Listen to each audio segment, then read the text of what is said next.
Joshi sir,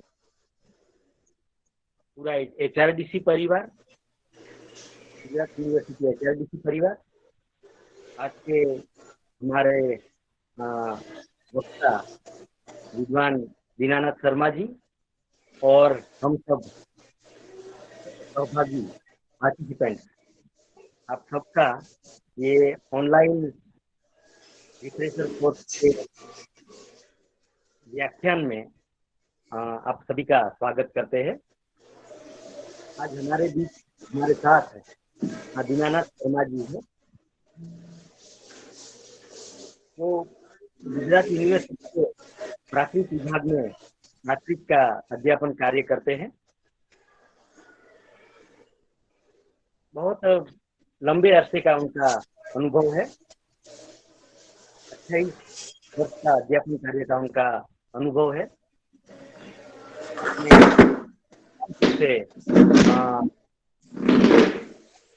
Adivasi arts and science commerce college में बहुत अरसे तक उन्होंने अध्यापन कार्य किया।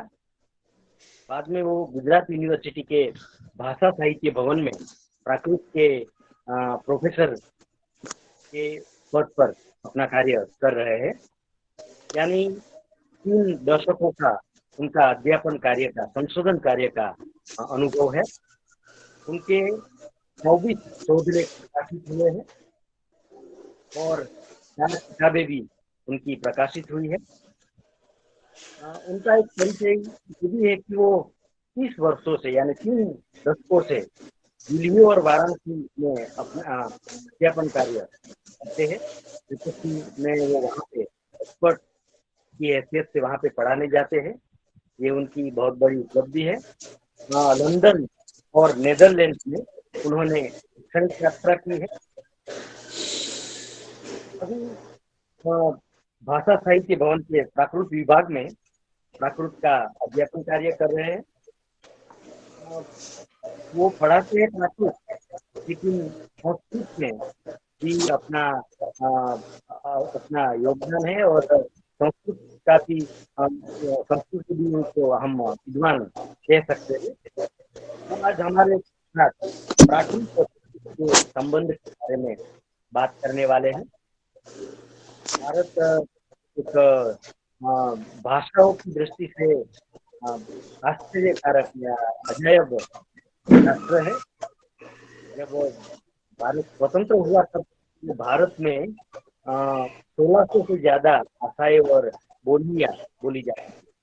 आज आधी रह गई है, लेकिन ये भाषाओं का अंतर संबंध है, भाषाओं का पारस्परिक जो संबंध है वो तपासना, इसके बारे में अध्ययन करना, ये कुछ अपने आप में एक रोमांच करने वाली घटना है। तो आज दीनानाथ शर्मा जी हमारे कलीग है, हमारे दोस्त है, हमारे सीनियर दोस्त है, लेकिन उनके साथ हम बहुत प्यार से बातें कर सकते हैं, मजा ले सकते हैं।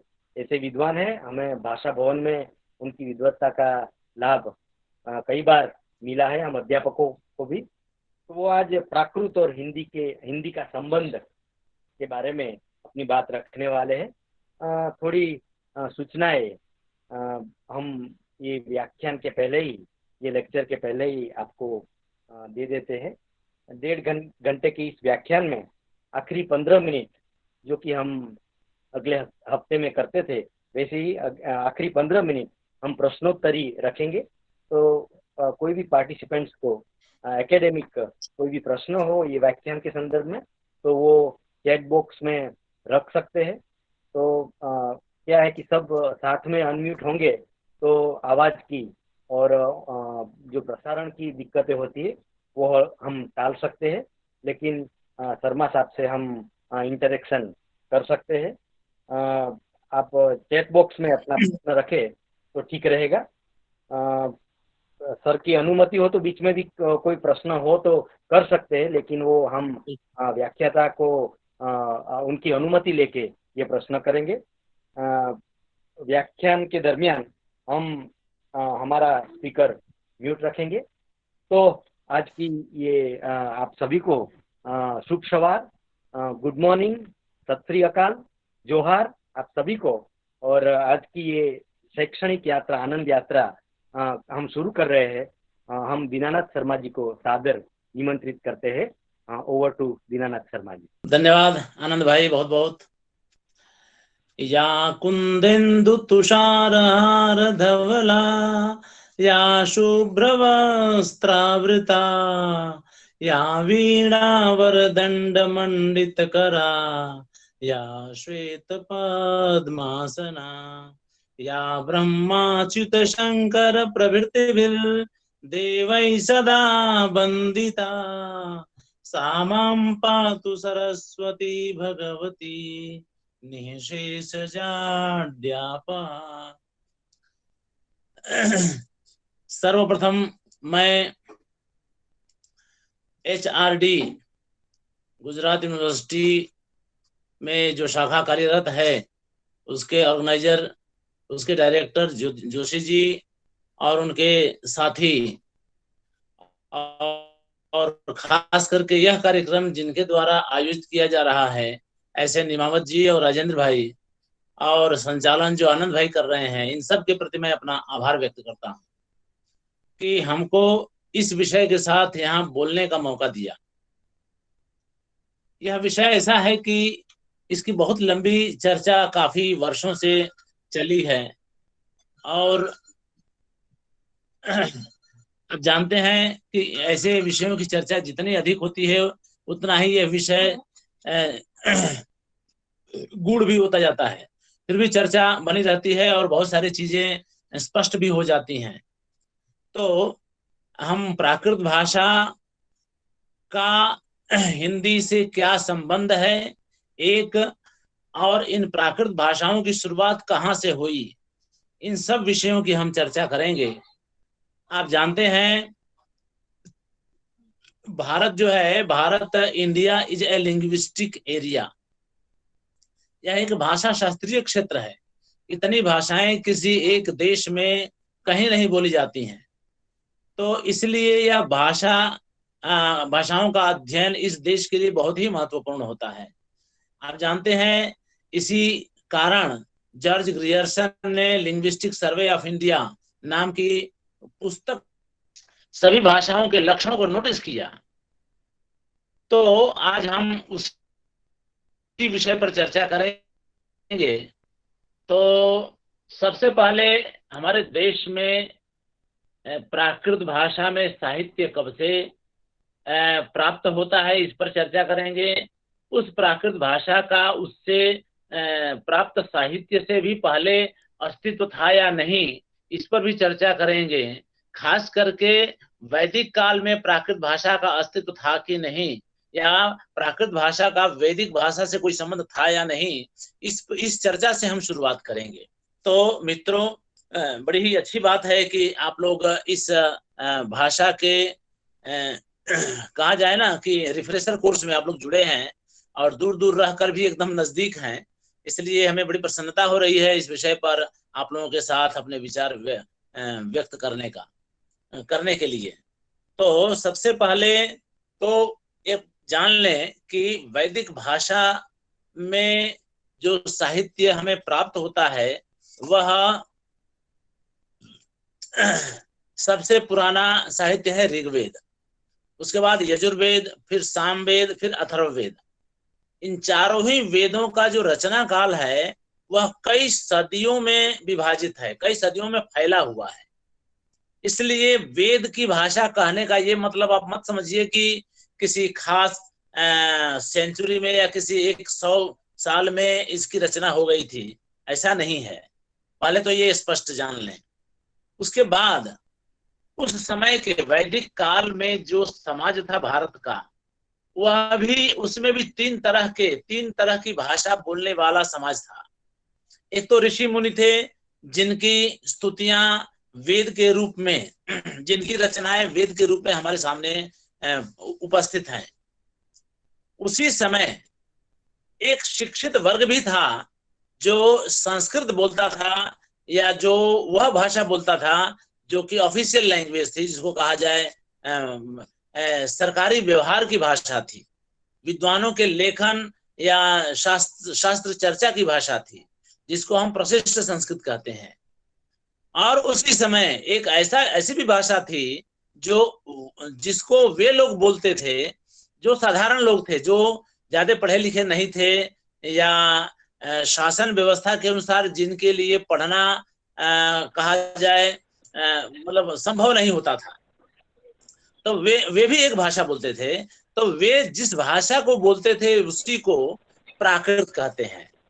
अब उसको लोक बोली कहा जाए आज की भाषा में, प्राकृत तो खैर नाम दे दिया गया है, लेकिन वह लोक बोली थी जो जिसको वे लोग बोलते थे जो ज्यादा पढ़े लिखे लोग नहीं होते थे या पढ़े लिखे होते ही नहीं थे, वे उस भाषा को बोलते थे। तो भाषाओं के भी 3 स्तर वैदिक काल में ही हमें प्राप्त होते हैं, जिनमें से एक प्रथम स्तर की जो स्तुति की भाषा थी, जो ऋषियों की भाषा थी, उस भाषा में लिखा हुआ साहित्य वेद के रूप में हमें प्राप्त तो है, लेकिन उसी समय क्लासिकल संस्कृत में लिखा हुआ कोई साहित्य हमें प्राप्त नहीं होता है।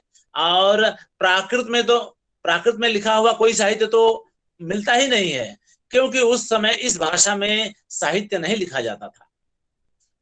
लेकिन इसके प्रमाण हमें वेद से ही मिल जाते हैं, इसलिए इसमें किसी शंका को कोई स्थान नहीं है।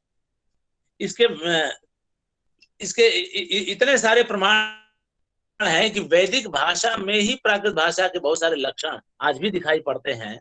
लेकिन उसके पहले आप जान लें कि भारत के भाषाओं को भारोपीय भाषा भी कहते हैं, क्योंकि जो भाषाओं का जो वर्गीकरण किया गया उसमें भारोपीय भाषाओं में भारतीय भाषाओं का समावेश होता है। तो उसमें योगात्मक भाषाओं, मतलब योगात्मक और अयोगात्मक, उन भाषाओं में से योगात्मक भाषाओं में संस्कृत और प्राकृत की और वैदिक भाषा की गिनती होती है। इस प्राकृत अब देखिए वेद में इसके प्राकृत भाषा के कितने प्रयोग, कितने प्रमाण मिलते हैं वो आप जानेंगे। तो बहुत सारे शब्द वेद में और इवन संस्कृत भाषा में भी इतने सारे प्राकृत भाषा के शब्द एडॉप्टेड हैं, मतलब स्वीकृत कर लिए गए हैं कि आपको लगता है कि वे संस्कृत के ही हैं, जबकि ऐसा है नहीं।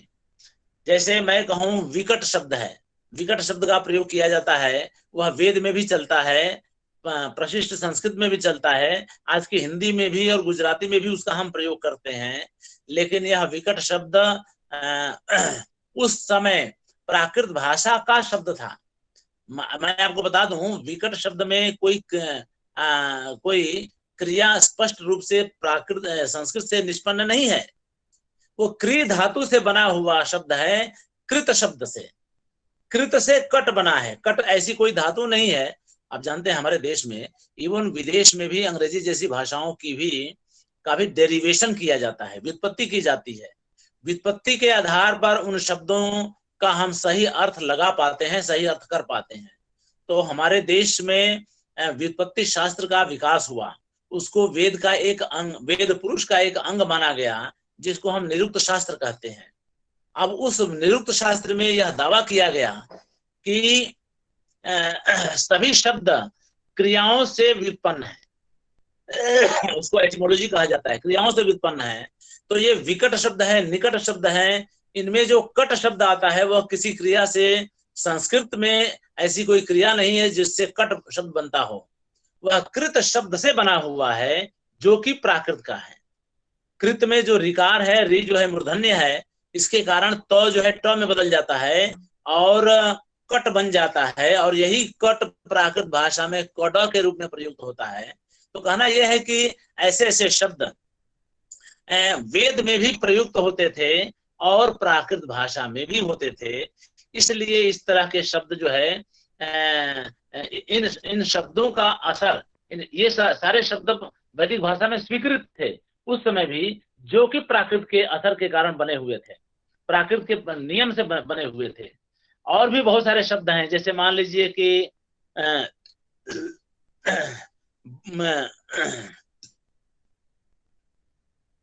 निकट शब्द है, विकट हो गया, फिर निकट शब्द हो गया। छंद्र, दंड है, हाँ, क्षुद्र है। अब देखिए क्षुद्र शब्द आता है, एक्चुअली है वो क्षुद्र शब्द, क्षुद्र, क्षुद्र से क्षुद्र बन गया, र और ल का अभेद होता है, इसलिए दुर्लभ शब्द है, दुर्लभ शब्द है। ये सारे शब्द जो है उसी में से दुर्लभ वगैरह शब्द बनते हैं। उच्च है, नीच है, ये सारे शब्द उसमें जो वेद में भी प्रयुक्त होते हैं, ये प्राकृत भाषा के प्रभाव के कारण बने हुए हैं। ठीक है, तो ऐसे ऐसे शब्दों का प्रयोग होता है, प्राकृत भाषा में भी है और वैदिक भाषा में भी इन सब का प्रयोग होता है। तो अब आप देखेंगे कि विश्व में केवल दो ऐसी भाषाएं हैं जिनमें द्विवचन का प्रयोग होता है, एक ग्रीक भाषा और एक संस्कृत, प्रशिष्ट संस्कृत भाषा। इसमें एक वचन, द्विवचन और बहुवचन, इस तरह के 3 वचन होते हैं। वैदिक भाषा में भी 3 वचन होते हैं, लेकिन कई जगहों पर, कई स्थानों पर वेद में भी केवल 2 वचन का ही प्रयोग होता है, जो कि उसके प्राकृत निष्ठ होने का या प्राकृत के प्रभाव के कारण उसमें वो द्विवचन के स्थान पर बहुवचन का प्रयोग होता है। और इस प्रकार एक वचन और बहुवचन ही होता है। ग्रीक भाषा में 3 वचन होते हैं, एक वचन, द्विवचन और बहुवचन। संस्कृत में एक वचन, द्विवचन और बहुवचन होता है, लेकिन प्राकृत भाषा में एक वचन और बहुवचन ही होता है। लेकिन वेद में भी बहुत सारे शब्द जो द्विवचन के होते हैं, उनके स्थान पर बहुवचन का प्रयोग होता है। तो आप जान लीजिए कि वैदिक भाषा भी प्राकृत के प्रभाव के साथ, प्रभाव के कारण इस तरह के प्रयोगों का उसमें प्रचलन था।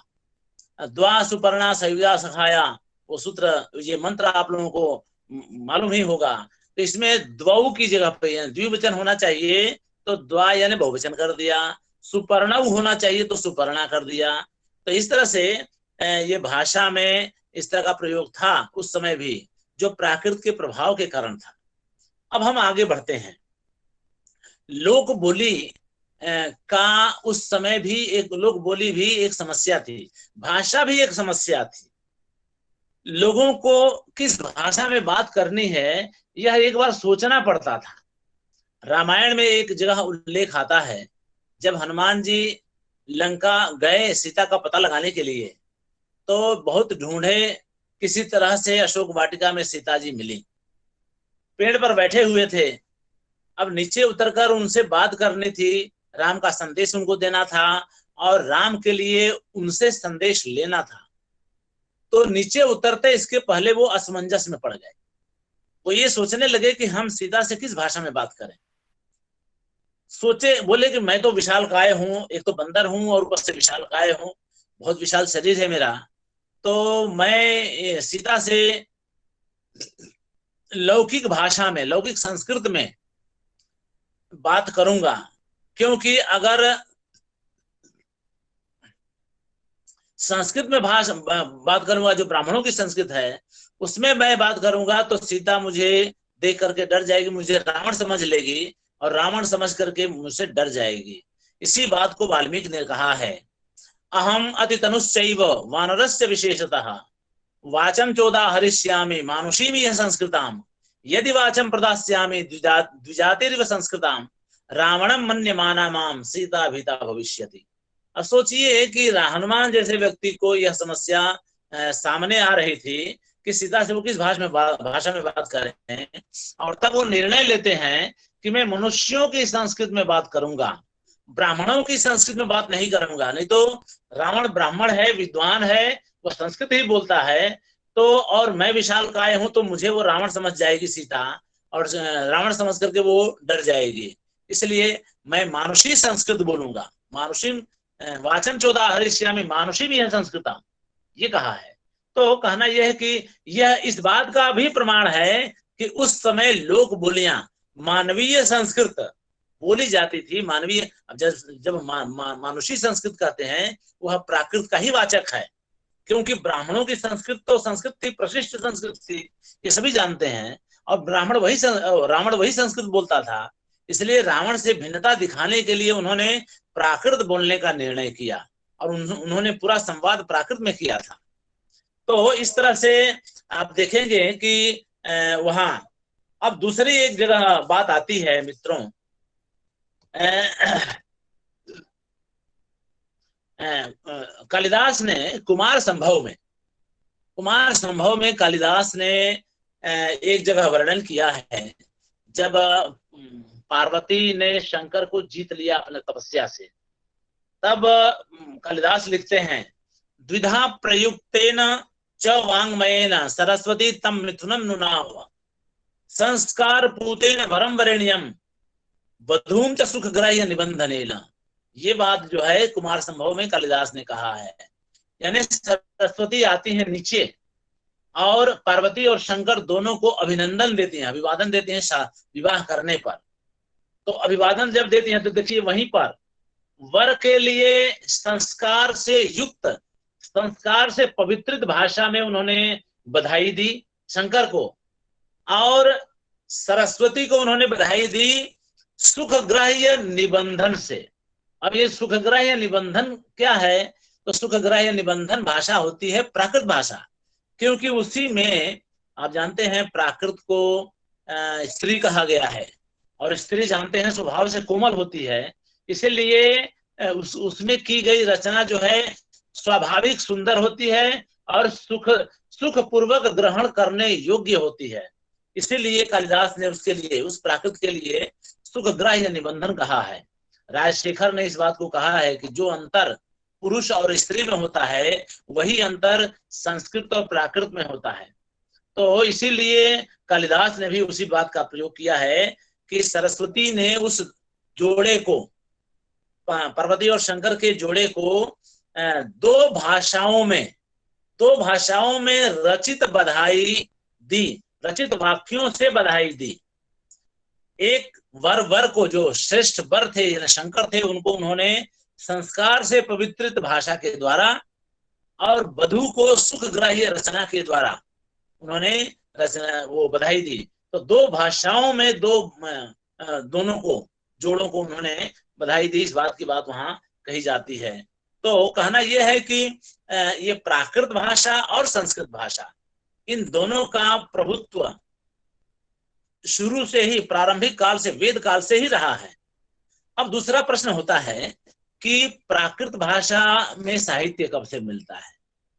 तो आप जान लीजिए कि 6ठी शताब्दी ईसा पूर्व, 4ठी शताब्दी भी कुछ लोग मानते हैं, और 6ठी शताब्दी में सबसे पहले तो भरत ने जो नाट्यशास्त्र लिखा, उस नाट्यशास्त्र में उन्होंने प्राकृत भाषाओं का उल्लेख किया है।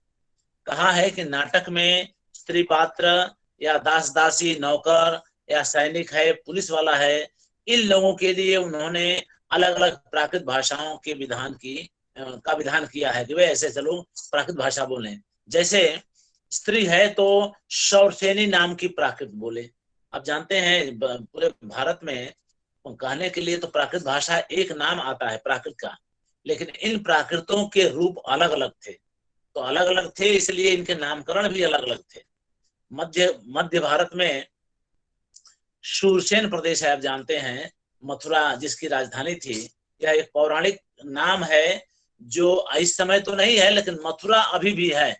लेकिन उस प्रदेश को शूरसेन प्रदेश नहीं कहते हैं, वह तो उसका आधा है, कुछ हिस्सा उत्तर प्रदेश में जाता है, कुछ दिल्ली में जाता है, कुछ हरियाणा, कुछ राजस्थान, इस तरह से इस समय बना हुआ है, वो पूरा डिवीजन हो गया है।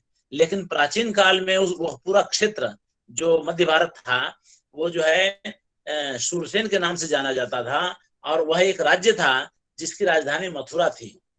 तो वहां उस क्षेत्र की भाषा को शौरसेनी भाषा कहते हैं, और मगध प्रदेश की भाषा को मागधी कहते हैं, और इधर महाराष्ट्र की भाषा को महाराष्ट्री कहते हैं।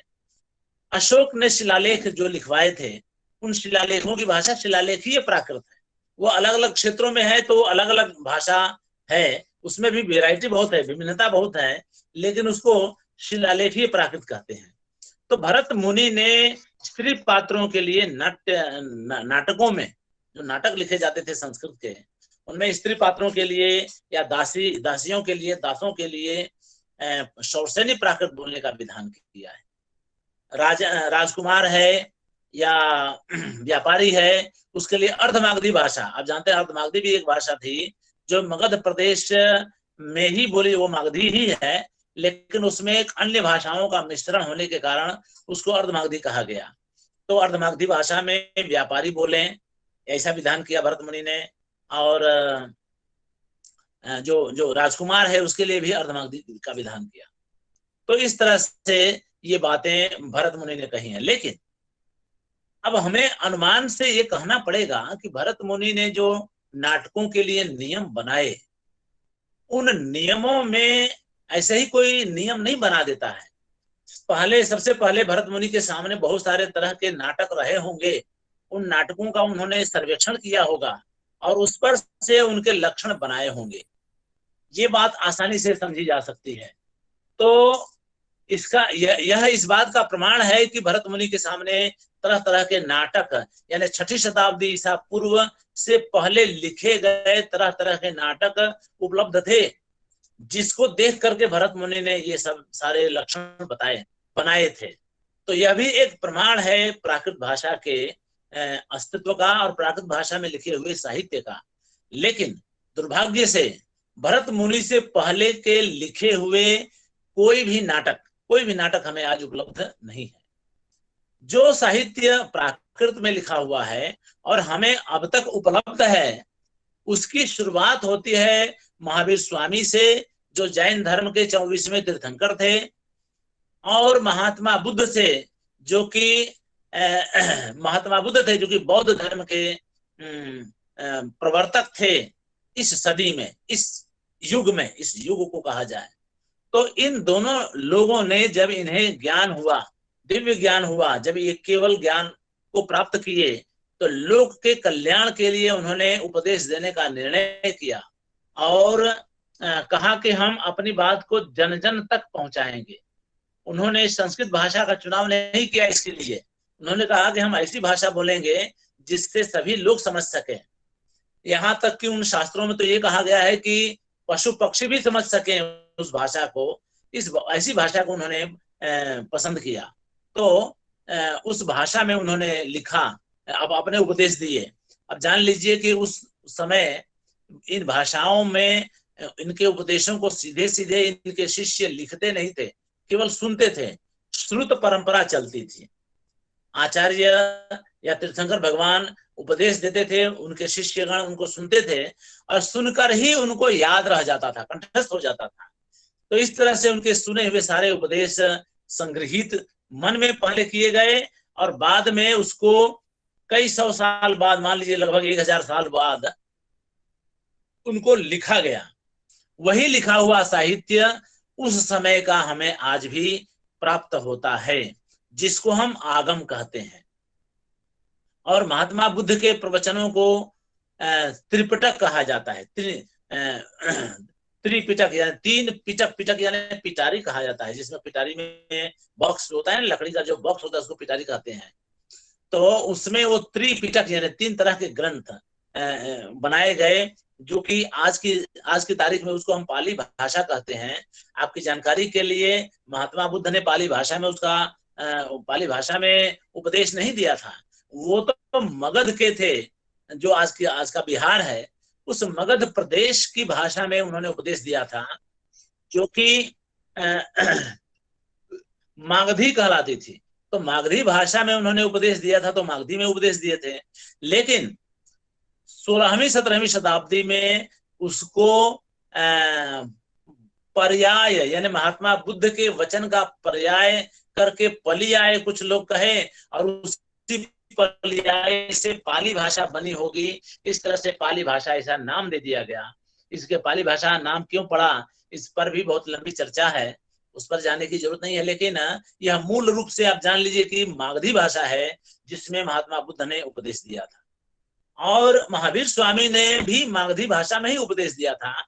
उनकी मातृभाषा तो मागधी ही थी, लेकिन वे अपने क्षेत्र से बाहर निकल कर भी बिहार किए, बंगाल गए, उत्तर प्रदेश की तरफ आए, उधर उड़ीसा तो नहीं, लेकिन आज का जो झारखंड है उधर भी गए। यानी मगध प्रदेश के चारों तरफ इर्द गिर्द भी घूमे, जिसके कारण उनकी भाषा में अन्य भाषाओं का मिश्रण हो गया। तो अन्य भाषाओं का मिश्रण होने के नाते उनकी भाषा को अर्धमागधी कहा गया। तो इस तरह से महात्मा बुद्ध की भाषा मागधी और महावीर स्वामी की भाषा अर्धमागधी, यही दो भाषाएं हैं जिनमें भारत में प्राकृत भाषा में लिखित कोई भी साहित्य सीधा सीधा हमारे पास तक पहुंचा है, ये जान लीजिए। तो इस तरह से अब उनको परंपरा के अनुसार बहुत सारी बातें उसमें हैं, उनको लिपिबद्ध किया गया। उसके पहले बौद्धों ने संगीतियां की। अब संगीतियों का मतलब आज की तारीख में उसको कॉन्फ्रेंस कहा जाए। सारे बौद्ध भिक्षु एक जगह इकट्ठा होते थे और जिनको जिनको जो जो सूत्र याद रहता था सब अपना अपना बोलते थे और बोल करके बाकी लोगों को सबको याद दिलवा देते थे। तो जिनको जो चीज भूला रहता था उनको याद आ जाता था। वो सभी सब कुछ नहीं जानते थे, लेकिन एक जगह इकट्ठा होकर सब बोलते थे तो सबको सब कुछ याद आ जाता था। जैन परंपरा में भी वही हुआ। तो बौद्धों ने तो उसको संगीति कहा, लेकिन जैनों ने उसको वाचना कही। तो उन वाचन तो बौद्धों में भी 3 संगीतियां हुई और जैनों में भी 3 वाचनाएं हुई। तो इस तरह से उन ग्रंथों को मतलब संकलित करके व्यवस्थित किया गया और अंतिम वाचना में उन सबको लिख दिया गया, लिपिबद्ध कर दिया गया। वही साहित्य आज हमें प्राप्त होता है। तो यहाँ तक तो ये बात आ गई प्राकृत भाषा में लिखित सर्वाधिक प्राचीन साहित्य की बात है। अब आगे कहें तो महावीर स्वामी का समय 599 वर्ष ईसा पूर्व है और वे 72 वर्ष की आयु में उनका निर्वाण हुआ कहा जाए। मृत्यु, महापुरुषों की मृत्यु नहीं हुआ करती है, उनका मोक्ष हुआ, निर्वाण हुआ। तो 527 वर्ष ईसा पूर्व में उनका निर्वाण हो गया था। महात्मा बुद्ध उनसे थोड़े छोटे थे, लगभग 30-40 साल छोटे थे। तो कुछ समय तक तो दोनों समकालीन रहे, लेकिन उसके बाद महावीर स्वामी का देहांत तो 927 वर्ष ईसा पूर्व में हो गया। उसके बाद महात्मा बुद्ध गए। तो इस तरह से ये लोग समकालीन तो थे काफी समय तक। तो इनका भी समय लगभग 6ठी शताब्दी ईसा पूर्व माना जाएगा, महात्मा बुद्ध का भी और महावीर स्वामी का भी, दोनों का। इसके बाद अश्वघोष नाम के बौद्ध कवि आते हैं जिन्होंने सौंदरनंद आदि प्रकरण लिखे। उसमें उन्होंने प्राकृत, उस नाटक में प्राकृत भाषाओं का उपयोग किया। तो उस प्राकृत भाषा का उपयोग किया इसलिए उसमें जो है उन्होंने वो भी एक दूसरा प्रमाण मिलता है हमें प्राकृत साहित्य का। उसके पहले लेकिन आप जान लीजिए कि यह कोई धार्मिक ग्रंथ नहीं था। यद्यपि कथानक वही धार्मिक महापुरुष थे, लेकिन यह एक तरह से नाटक था। नाटक नाम का वो प्रकरण नाम का नाटक था, तो उसमें उन्होंने प्राकृत का प्रयोग किया। उसके बाद आते हैं भास के 13 नाटक जो तमिलनाडु से मिले थे, उनमें प्राकृत भाषा का बहुत प्रयोग हुआ है। वो भी 1ली-2री शताब्दी ईसा पूर्व के माने जाते हैं। तो उसमें तो पूरा भरा हुआ है प्राकृत भाषा का प्रयोग। आगे चलते हैं तो गाथा सप्तशती नाम का एक ग्रंथ हमें प्राप्त होता है, जिसमें उस समय प्रचलित हाल कवि सातवाहन राजा थे, उन्हीं को हाल कवि कहा जाता है। प्राकृत भाषा में सातवाहन को सालाहन बनता है और वही सालाहन आगे चल के हाल कवि बन जाते हैं। तो उन्होंने लोक में प्रचलित प्राकृत भाषा के कुछ गाथाओं का संकलन किया। अब वो प्राकृत भाषाएं जो है, वो जो गाथाएं थी, वो गाथाएं महाराष्ट्रीय प्राकृत में लिखी गई थी। अब जान लीजिए, ये पहली बार हम महाराष्ट्रीय प्राकृत का नाम ले रहे हैं आपके सामने। तो महाराष्ट्रीय प्राकृत में ये आप जानते हैं ना, जैसे हम लोग कहावत कहते हैं, तो कहावत कहते हैं तो वो तो प्रचलित हो जाता है, तो सभी लोग उसको जानते रहते हैं। ऐसे प्रचलित या लोकप्रिय गाथाओं को का संकलन किया गाथा सप्तशती में, और उसका नाम दिया 700 ऐसी गाथाएं थी जिसका हाल कवि ने संकलन किया और उसका एक ग्रंथ बना दिया जिसको हम गाथा सप्तशती कहते हैं। तो इसमें प्राकृत भाषा का अगले स्तर का साहित्य हमें इसमें प्राप्त होता है। आप जान लीजिए कि यह इतनी लोकप्रिय थी और उसी के कारण महाराष्ट्रीय प्राकृत इतनी लोकप्रिय हुई कि बंगाल का भी कवि महाराष्ट्रीय प्राकृत में रचना करता था, गुजरात का भी कवि, उत्तर प्रदेश का, श्रीनगर का, कश्मीर मतलब उत्तर भारत का भी, दक्षिण भारत का भी और पूर्व पश्चिम मतलब पूरे समग्र भारत में महाराष्ट्रीय प्राकृत में रचनाएं की जाती थी। तो ये जो संकलन किया हाल कवि ने, पूरे भारत में प्रचलित उन गाथाओं का संकलन किया था, 700 गाथाओं का, और कुछ तो उन्होंने भी कुछ खुद भी बनाए थे। तो इस तरह से वह ग्रंथ आता है। इसी बीच एक और घटना बनती है। आप जानते हैं महात्मा बुद्ध ने जो धर्म का प्रचार किया, आज आपकी जानकारी के लिए बौद्ध धर्म विश्व का तीसरा सबसे बड़ा धर्म है।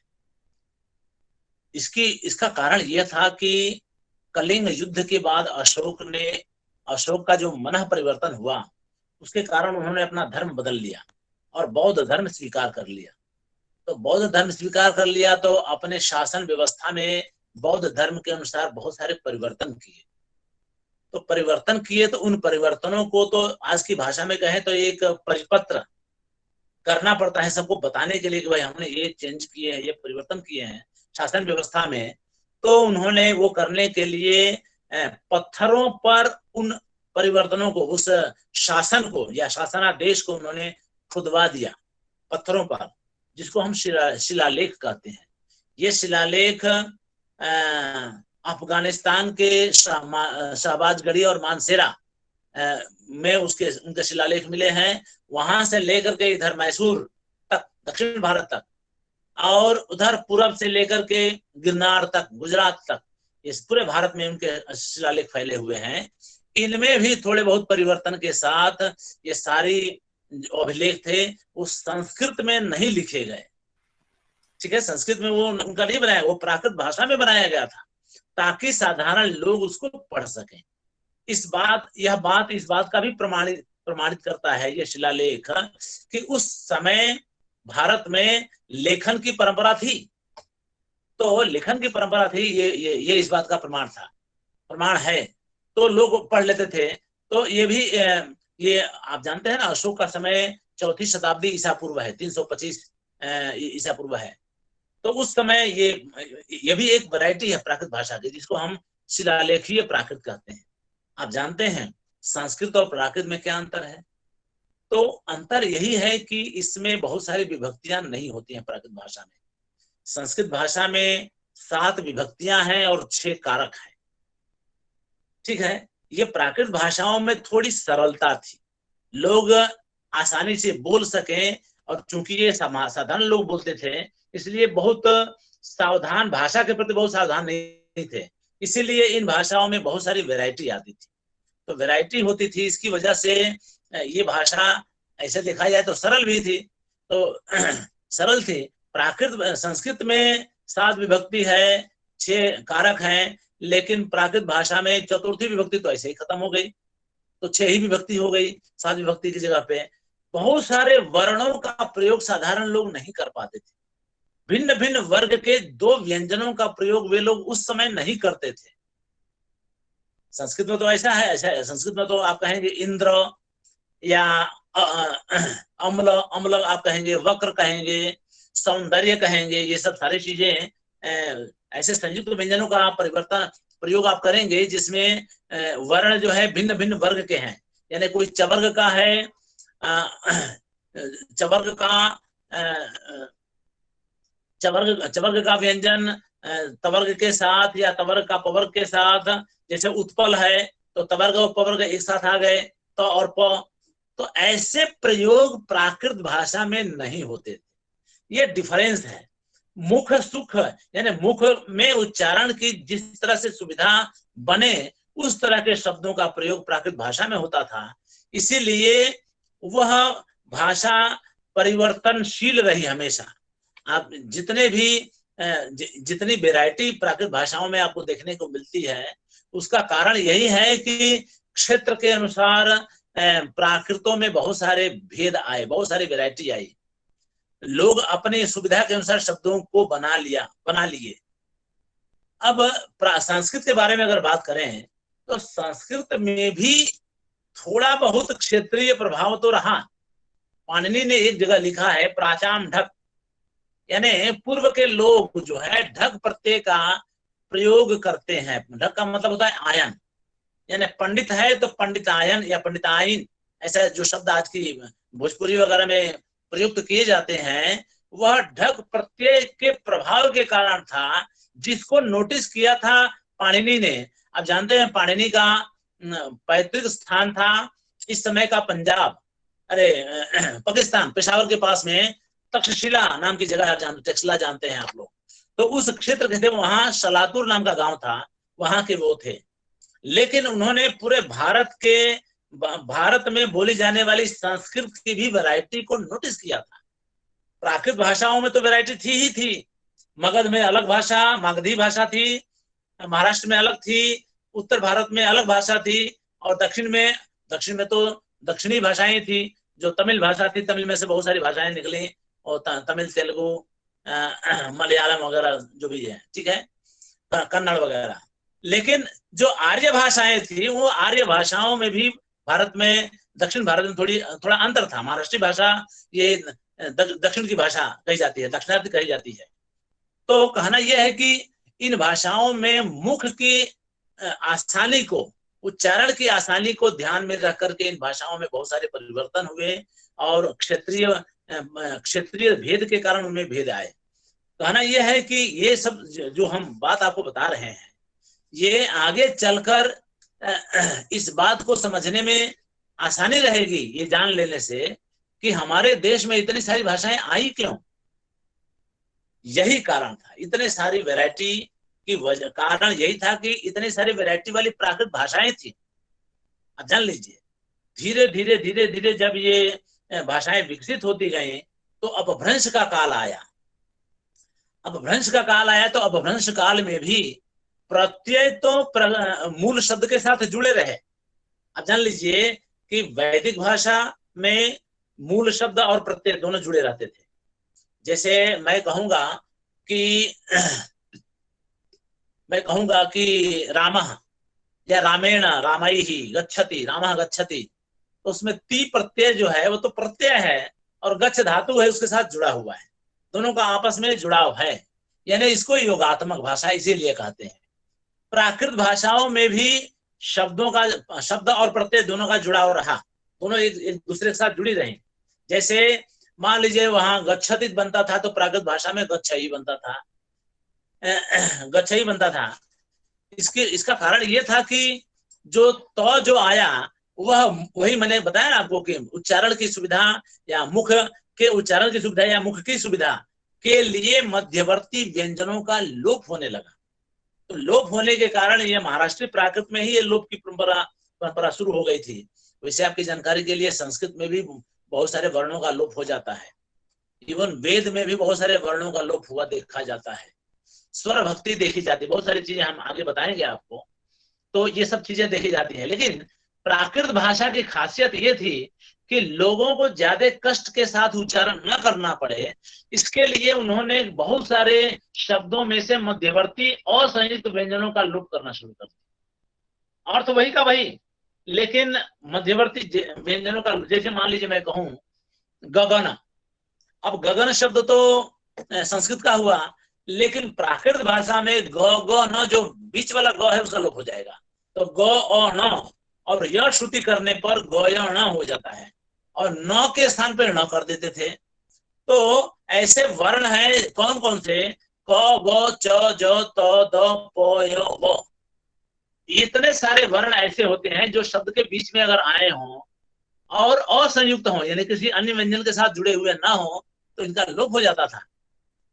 अब ऐसे परिवर्तन आप देखेंगे गाथा सप्तशती के काल से ही ये बात शुरू हो गई थी।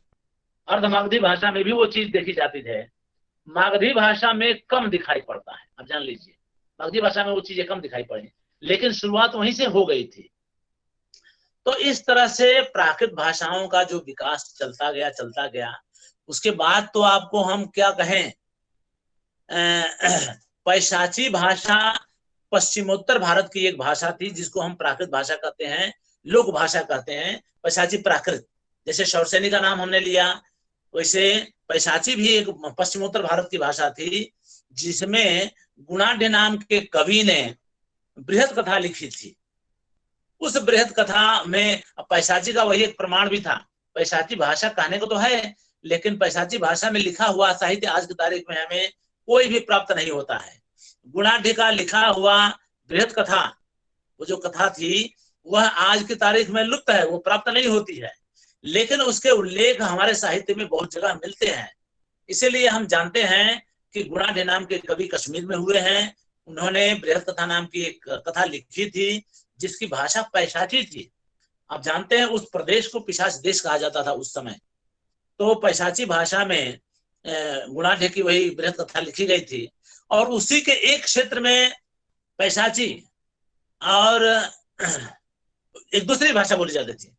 वही उसी के एक क्षेत्र में नीय नाम की गुफाएं थी। उन गुफाओं में कुछ लिखा गया है, वो भी प्राकृत में ही है, लेकिन उसका एक नाम देना हमारे लिए कठिन है। इसलिए उस प्राकृत को, वो हमारे पास आज उपलब्ध है, वो भी ईस्वी सन पूर्व की है, आप जान लीजिए। तो उन शिलालेख की भाषा को भी हम एक नीय प्राकृत कहते हैं।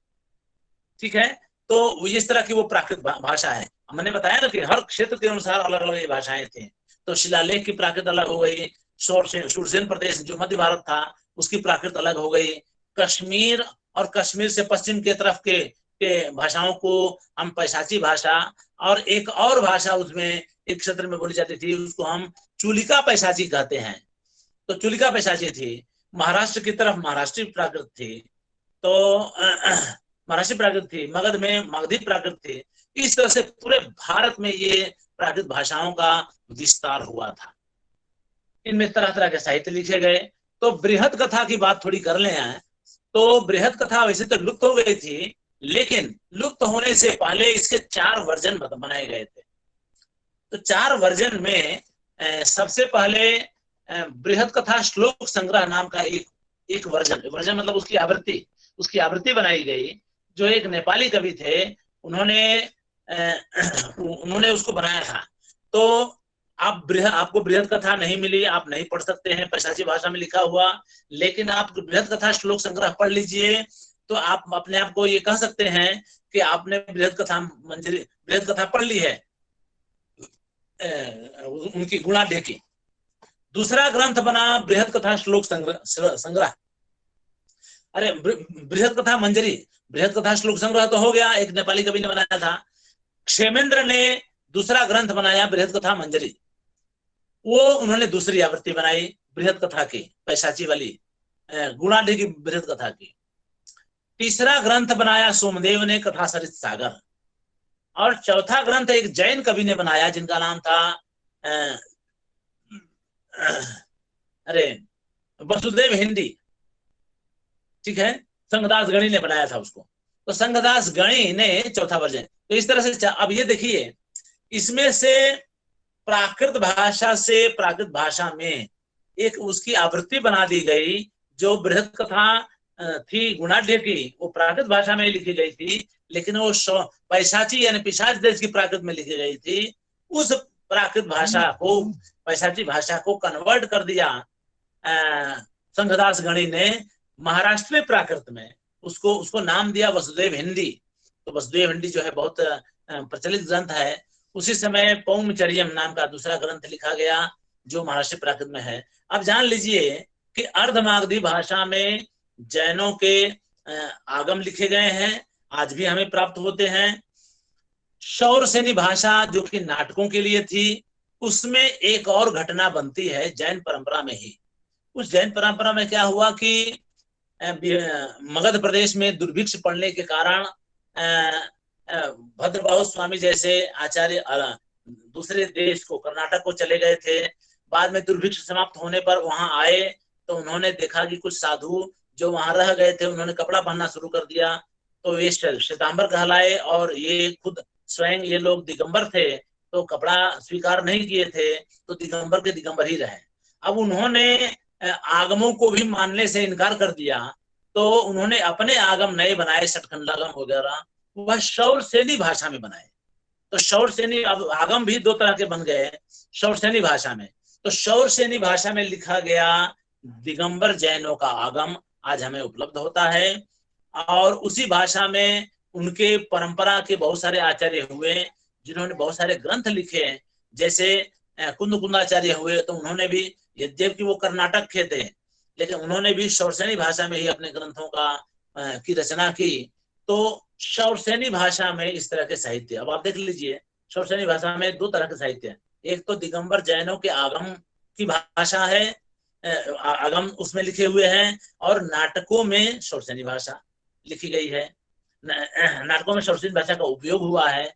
तो इस तरह से शौरसेनी भाषा, पैशाची भाषा का आपको परिचय मिल गया, अशोक के शिलालेखों की बात आ गई, ठीक है।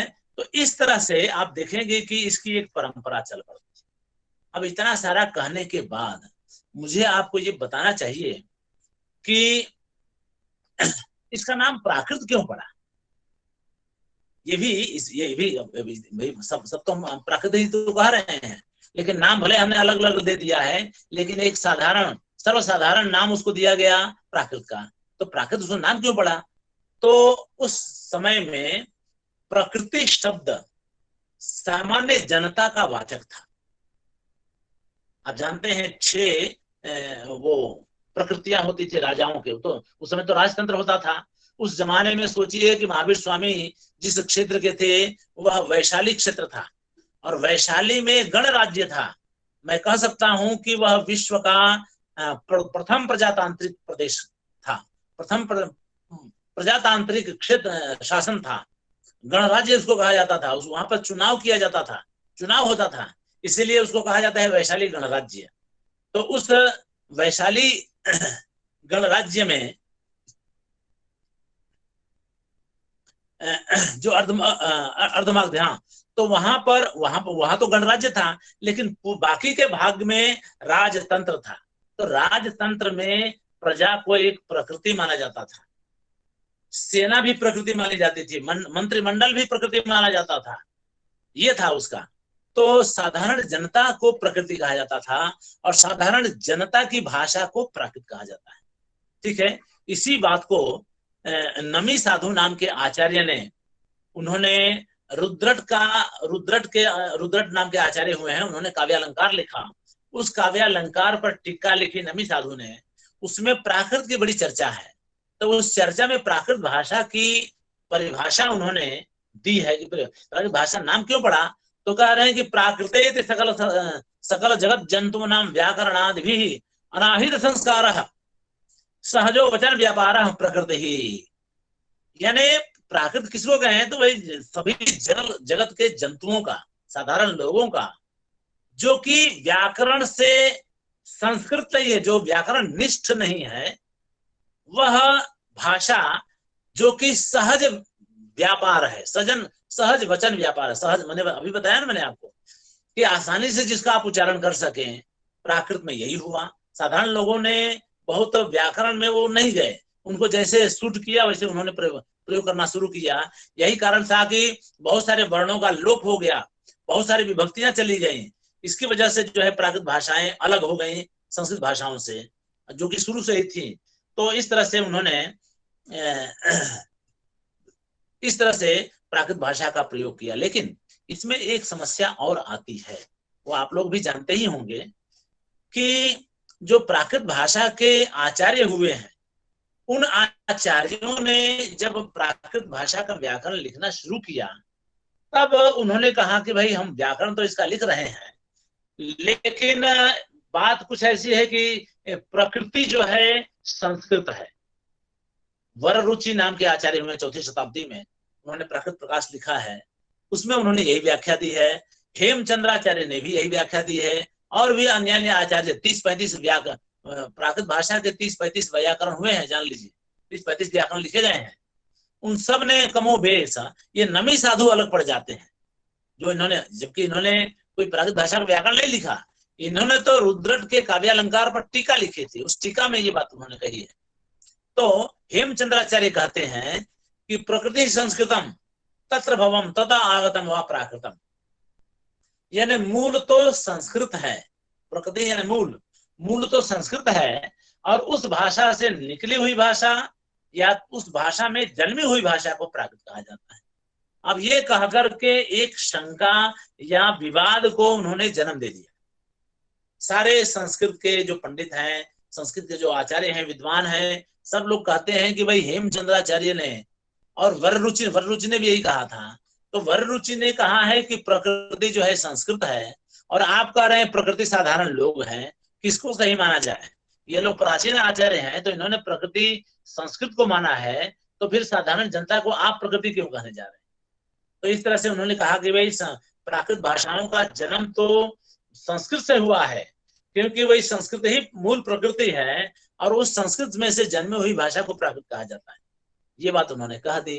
अब समस्या इसीलिए हुई, लेकिन अब थोड़ी सी समझदारी का या थोड़ा सा अनुमान अगर लगाएं, तो जो हम अभी तक कहते आ रहे हैं आपको, ये उससे ये बात अच्छी तरह से समझ में आ जाती है कि प्रकृति, यहाँ पर प्रकृति उन्होंने जो व्याकरणों में प्रयुक्त किया है, वह तो व्याकरण की भाषा को सरलता से लिखने के लिए या उसके लक्षण को अच्छी तरह से बनाने के लिए उन्होंने इस वाक्य को लिखा है, प्रकृति को संस्कृत माना है। बात यह है कि हेमचंद्राचार्य ने सिद्ध हेम शब्दानुशासन लिखा, उसमें उन्होंने 7 अध्याय संस्कृत के व्याकरण के लिए लिखा और 8वां अध्याय प्राकृत के व्याकरण के लिए लिखा। तो उन्होंने 8वें अध्याय में प्राकृत व्याकरण जब लिखने जा रहे हैं, तब कह रहे हैं अथ प्राकृतम, तो अथ प्राकृतम करके अब उन्होंने इसके पहले 7 अध्याय संस्कृत का लिखा, उसके बाद प्राकृत का लिखने जा रहे हैं, तब वो कह रहे हैं कि प्रकृति ही संस्कृतम। यानी आप जानते हैं ना कि प्राकृत का जो लक्षण है, प्राकृत जो भाषा है, उसके ज्यादातर यानी अगर हम परसेंटेज निकालें तो 60% या 65% लक्षण तो संस्कृत के ही हैं। प्राकृत में भी केवल 35 या 30-35% लक्षण ऐसे हैं जो प्राकृत के अपने हैं। तो इसके कारण हेमचंद्राचार्य ने कहा कि हम जो लक्षण आपको बताने जा रहे हैं, वे लक्षण तो मूलतः संस्कृत के ही प्राकृत में भी लागू पड़ते हैं, लेकिन कहीं कहीं उनसे भिन्नता है, इसलिए हम जो है उनको बताते चलेंगे। आगे वो ये आगे घोषणा कर रहे हैं कि हम इस तरह से आगे बताते चलेंगे। इसी के कारण उन्होंने प्रकृति ही संस्कृतम ऐसा शब्द का प्रयोग किया। यानी वो ये कह रहे हैं कि हमारे प्राकृत व्याकरण लिखने का आधार संस्कृत का व्याकरण है, न कि संस्कृत भाषा। ठीक है, देखिए दोनों में अंतर है, संस्कृत भाषा और संस्कृत का व्याकरण। तो ये कह रहे हैं कि 8वें अध्याय में जो हम 7 अध्याय में जो हम लिखे गए हैं, वो मूल रूप से 7 अध्याय जो 8वां अध्याय में जो हम कथन करने जा रहे हैं, वह पूर्व के 7 अध्यायों के आधार पर है। इसीलिए वो संस्कृत जो है प्रकृति है और 8वां अध्याय उसमें से जन्मा हुआ है। तो इस तरह की व्याख्या उन्होंने की है। यही कारण है कि हेमचंद्राचार्य अंत में लिखते हैं शेषम संस्कृतवत, यानी पूरा व्याकरण जब महाराष्ट्र का प्राकृत का व्याकरण जब वो पूरा कर देते हैं, तब कहते हैं कि जो बाकी रह जाता है वो सारे लक्षण प्राकृत के संस्कृत के अनुसार आप जान लीजिए। तो इस तरह से बात होती है। तो अब आप जान लीजिए कि संस्कृत भाषा की तो बात हो गई। अब भ्रंश काल आता है, जो कि परवर्ती काल है। परवर्ती काल है, आप जानते हैं 7वीं-8वीं शताब्दी से अब अपभ्रंश भाषा के लक्षण हमको दिखाई पड़ते हैं, यानी साहित्य लिखा जाता है 7वीं-8वीं शताब्दी में। उनमें थोड़ी लूजनेस आती है। लूज मतलब कि भाषा में प्राकृत से भी ज्यादा शिथिलता होती है। तो वो जो है, एक तो उकार बहुधा हो जाती है। प्राकृत भाषा में पुल्लिंग प्रथमा एक वचन का प्रत्यय होता था ओ, जैसे देव का देवो बनता था। प्राकृत भाषा अपभ्रंश में आने पर देवू बन गया, बहुत सारी विभक्तियां खत्म हो गई। ठीक है, लेकिन फिर भी अपभ्रंश भाषा जो है में भी प्रत्यय और शब्द दोनों जुड़े रहते हैं, वियोग नहीं होता है।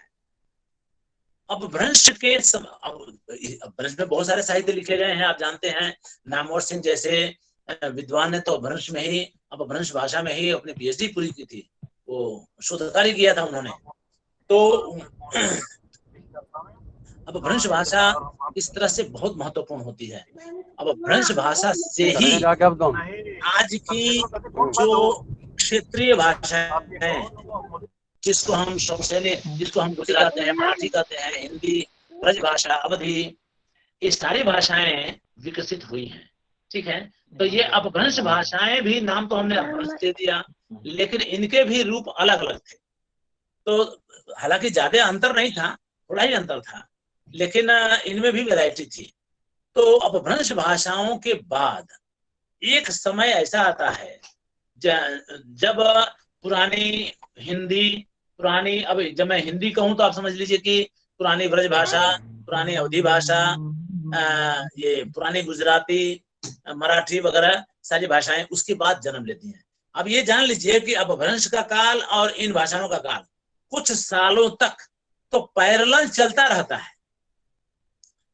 अब चलता रहता है, उसके बाद एक समय ऐसा आता है जब अपभ्रंश भाषा जो है में अपभ्रंश भाषा में वियोग शुरू हो जाता है। अब जब वियोग शुरू होता है तो वियोग किस तरह से, देखिए गच्छत, गच्छ धातु है तो गच्छ ही हो जाता है, तो प्राकृत भाषा में भी अपभ्रंश में भी गच्छ ही तो बनता ही है। लेकिन एक समय ऐसा आता है जब प्रत्यय लुप्त हो जाता है। तो जब प्रत्यय लुप्त हो जाता है तो तब उस प्रत्यय के स्थान पर दूसरे शब्द आ जाते हैं उस प्रत्यय का काम करने के लिए। तो जब दूसरे शब्द आ जाते हैं उस प्रत्यय का काम करने के लिए, तो तब जो है समस्या बनती है।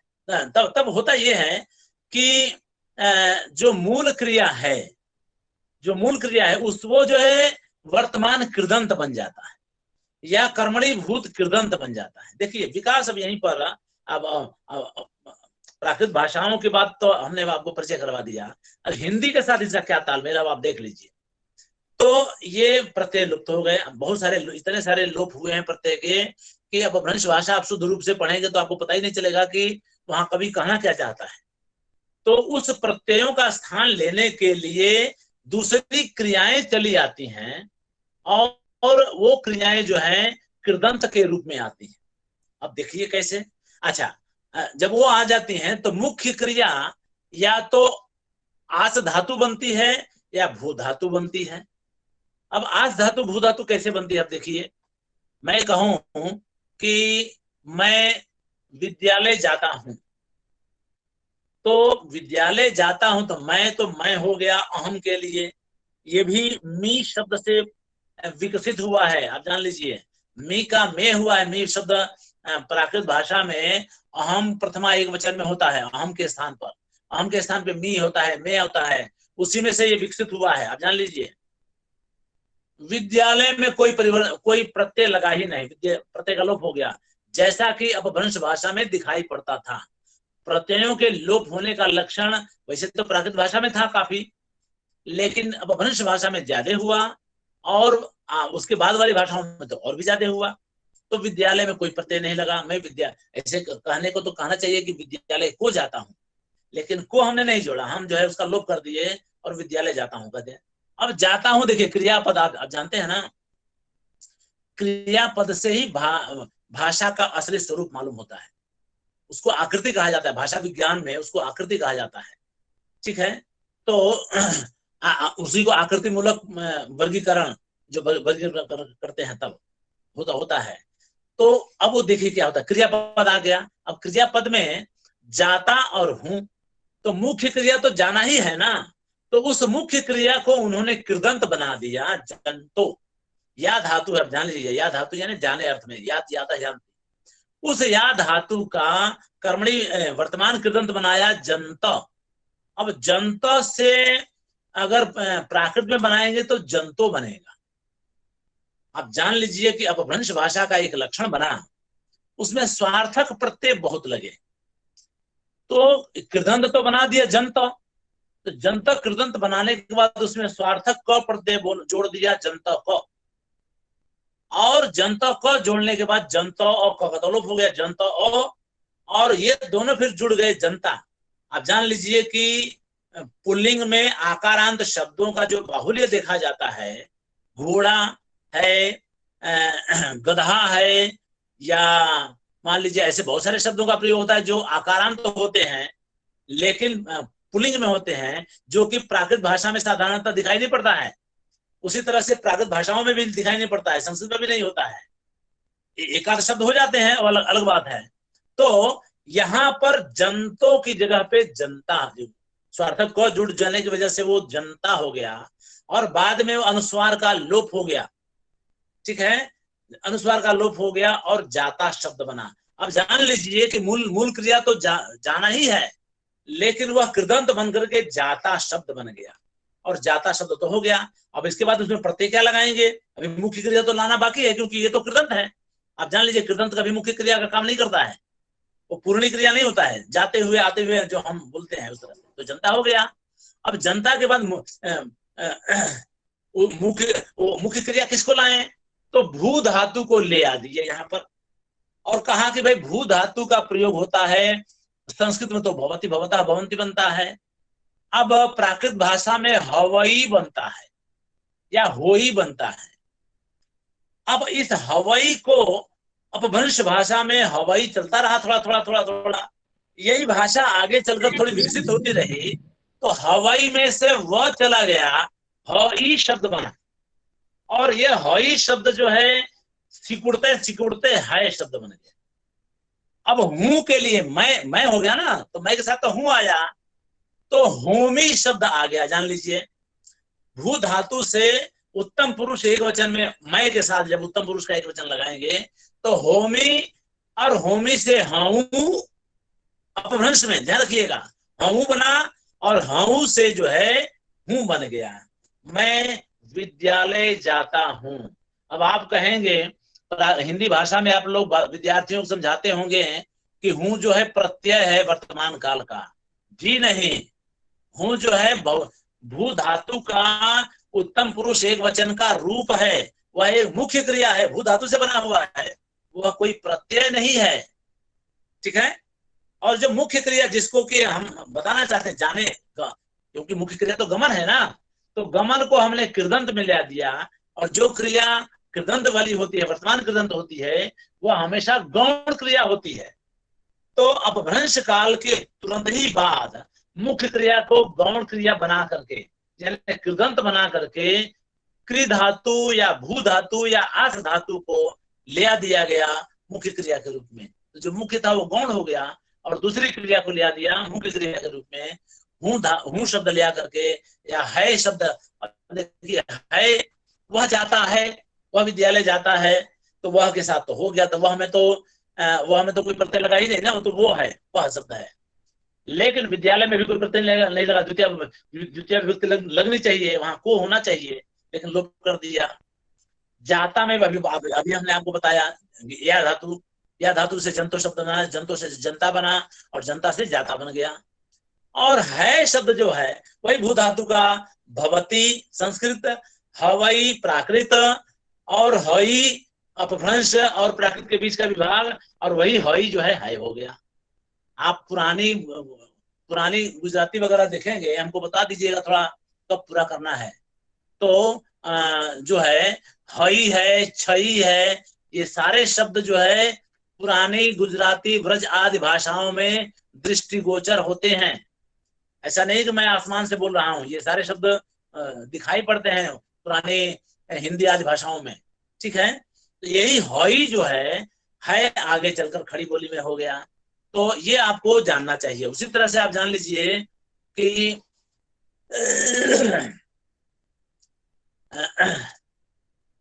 इसमें एक और घटना बनी कि जो शब्द थे, जैसे पुस्तक शब्द है, विद्यालय शब्द है, या अहंकार शब्द है, कोमल शब्द है, वगैरह वगैरह, जो स्थूल शब्द है जिसको हम प्रातिपदिक कहते हैं या मूल शब्द कहते हैं, ये सारे शब्द संस्कृत से स्वीकार कर लिए गए।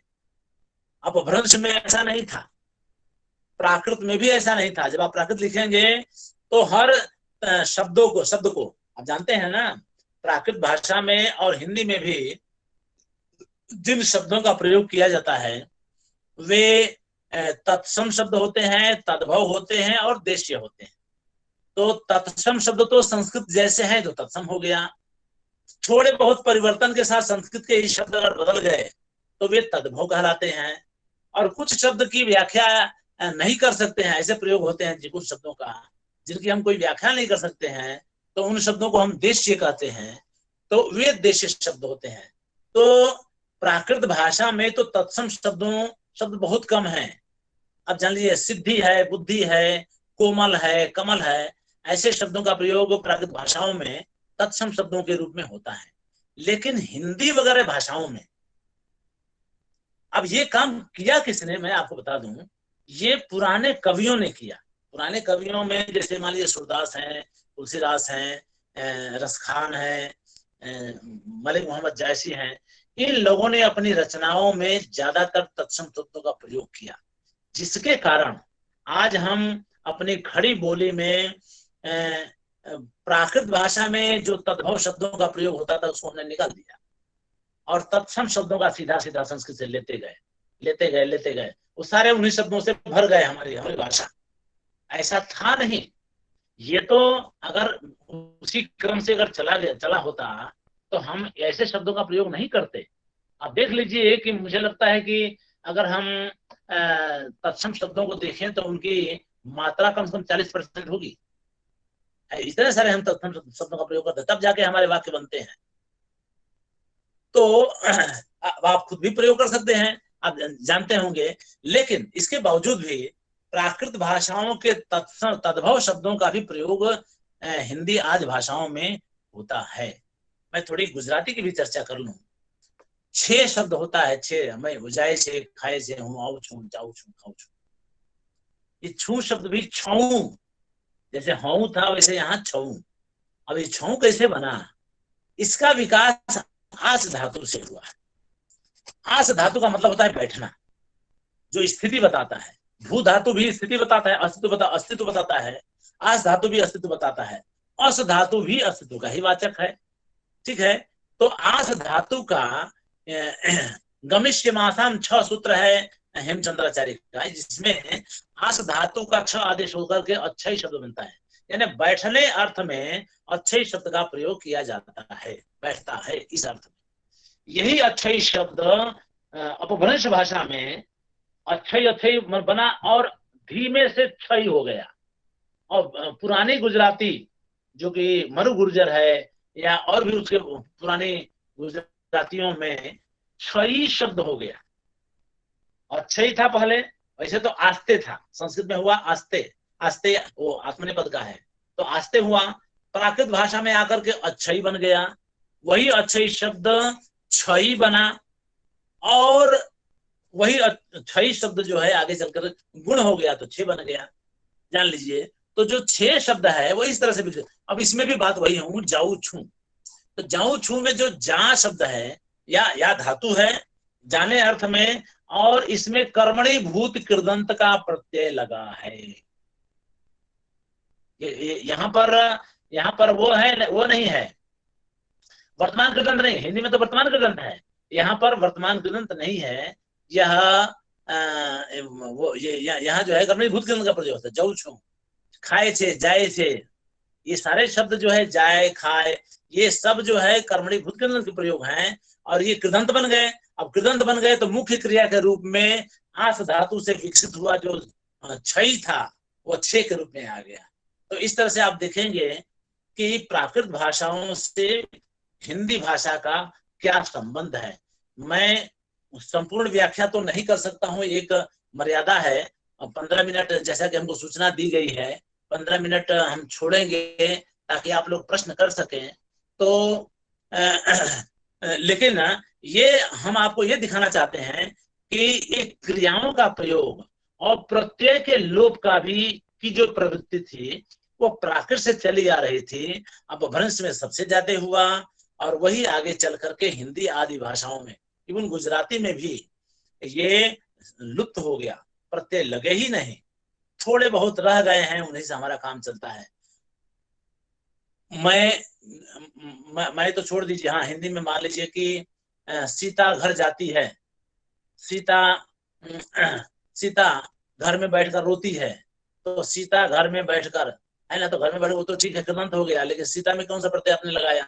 वो तो प्रथमा एक वचन है, लेकिन आपने कोई प्रत्यय तो लगाया नहीं। सीता में बहुवचन का भी प्रयोग हो, हाँ, बहुवचन के प्रयोग में प्रत्यय बचे हुए हैं, ये बात तो है।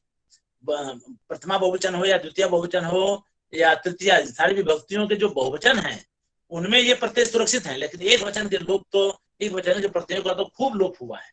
तो इसलिए ये प्रत्यय लोप बहुत हुए, यहाँ तक कि एक विभक्ति के लिए आप समझिए कि तृतीया अपभ्रंश भाषा में तृतीया, चतुर्थी, पंचमी और षष्ठी, और यहाँ तक कि संस्कृत सप्तमी के भी प्रयोग एक जैसे होने लगे।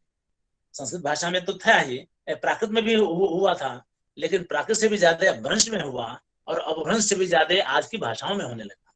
तो मुझे और भी बहुत सारी चीजें मैं कह सकता हूँ, लेकिन संक्षेप में मुझे इतना ही कहना है। 15 मिनट है, अगर आप लोगों को कोई जिज्ञासा हो तो मैं उपस्थित हूँ आपके लिए। इन सब के बारे में और भी बहुत कुछ कहा जा सकता है। मैंने कोई केवल आप लोगों को चखाया, थोड़ा सा स्वाद उसका चखवा दिया। अब आप लोग भी पढ़ सकते हैं, खुद ही प्रबुद्ध हैं, रिफ्रेशर कोर्स करने आए हैं, तो कुछ आप लोगों को तो बताने की इतना भी जरूरत नहीं है, केवल हमने आपको संकेत किया है। अब आप लोगों की कोई जिज्ञासा हो तो बताएं।